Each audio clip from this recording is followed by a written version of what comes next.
dan Mi'raj itu, Rasul itu sampai di dunia atau di kota Mekah itu sebelum waktu subuh. Maka di waktu zuhur datanglah malaikat Jibril kepada Rasul mengajarkan sholat zuhur yang 4 rakaat itu. Selesai Rasul itu diajarkan oleh malaikat Jibril, maka malaikat Jibril ini kembali lagi dia ke langit. Setelah itu di waktu asar datang lagi lah malaikat Jibril ini kepada Rasulullah mengajarkan sholat asar yang 4 rakaat tersebut. Selesai malaikat Jibril itu mengajarkan Rasulullah, maka malaikat Jibril ini kembali lagi dia ke langit. Di waktu maghrib seperti itu juga datang malaikat Jibril lalu mengajarkan Rasul sholat maghrib yang 3 rakaat. Maka setelah itu malaikat Jibril kembali lagi dia ke langit. Di waktu Isya seperti itu juga. Di waktu subuh datang lagi malaikat Jibril mengajarkan Rasul melaksanakan sholat subuh yang 2 rakaat itu. Di subuh berikutnya datanglah malaikat Jibril kepada Rasulullah mengajarkan, mengucapkan, menghadapkan wajahnya kepada wajah yang mulia. Apa kata malaikat Jibril kepada Rasulullah? Inilah waktu yang 5 yang diwajibkan untuk engkau dan umat engkau sampai hari kiamat.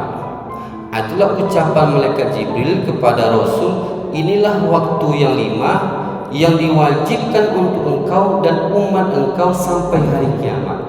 Ternyata ibu bapak rahimakumullah, Rasulullah yang dijamin masuk surga, pemimpin segala rasul, pemimpin para nabi, manusia yang paling mulia di antara yang mulia, ternyata dia diwajibkan untuk melaksanakan sholat 5 waktu sehari semalam. Maka tak ada alasan bagi kita ibu bapak rahimakumullah untuk tidak melaksanakan sholat 5 waktu sehari semalam. Ustadz, saya ini kan bekerja serabutan, saya ini kotor pakaian saya tidak bisa, takut nanti tidak diterima oleh Allah Subhanahu wa Ta'ala. Saya capek, lelah, letih dan segala macamnya. Itu bapak tidak masuk akal alasan itu. Kalau bapak kerja serabutan, bawa sarung dari rumah. Tak ada alasan bapak untuk tak sholat, tak ada. Kalau alasan capek, lelah dan letih itu, selagi nyawa masih di kandung badan, selagi kita masih bernapas, yang namanya lelah, letih, capek itu pasti kita rasakan. Duduk saja bapak hari ini di masjid ini mulai jam 7 malam sampai jam 7 pagi.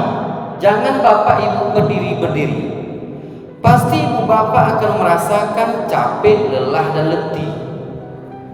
Kami tidak percaya Ustaz, berdiri bapak hari ini mulai jam 7 malam sampai jam 7 pagi, bapak ibu berdiri saja kerja bapak ibu, pasti ibu bapak akan merasakan capek, lelah dan letih. Kami tidak percaya Ustaz. Makanlah pak, makan apa? Mulai jam 7 malam sampai jam 7 pagi tanpa berhenti. Mau tak muntah, jangan sampai demam boleh. Muntah apa pak? Tak percaya kami Ustaz. Minumlah pak. Sonang kau jo minum apa? Mulai jam 7 malam sampai jam 7 pagi. Kalau ndaknya kau WC kau jawab apa? Tak kancung aja kau jawab. Jadi ibu bapak, tak ada alasan kita untuk tak melaksanakan sholat 5 waktu sehari semalam. Tidur saja pak, mulai bapak tidur dari 7 pagi sampai jam 7 malam, pasti bapak akan merasakan capek, lelah dan letih. Pasti itu. Jadi alasan capek, lelah, letih itu tak masuk akal. Kalau itu hanya untuk alasan kita tidak sholat. Makanya kalau bapak perhatikan dimanapun, di masjid mana, di musola mana, kenapa jadwal sholat itu? Kalau di masjid ini saya tengok subuh pertama. Bapak tahu kenapa subuh pertama?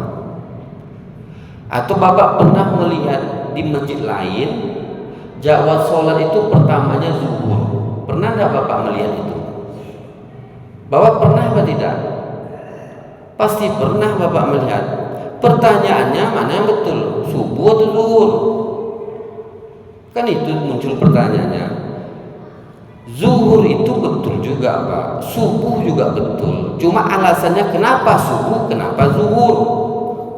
Kalau Bapak di sini membuat sholat subuh pertama jadwal sholat itu, kenapa? Karena Rasul sampai di bumi itu di waktu subuh, makanya dibuatlah jadwal itu subuh pertama. Kenapa di masjid lain dibuatnya sholat pertama jadwal itu sholat zuhur? Kenapa? Karena ibu bapak, sholat 5 waktu sehari semalam yang pertama kali dizohirkan di muka bumi ini adalah sholat zuhur, tidak subuh.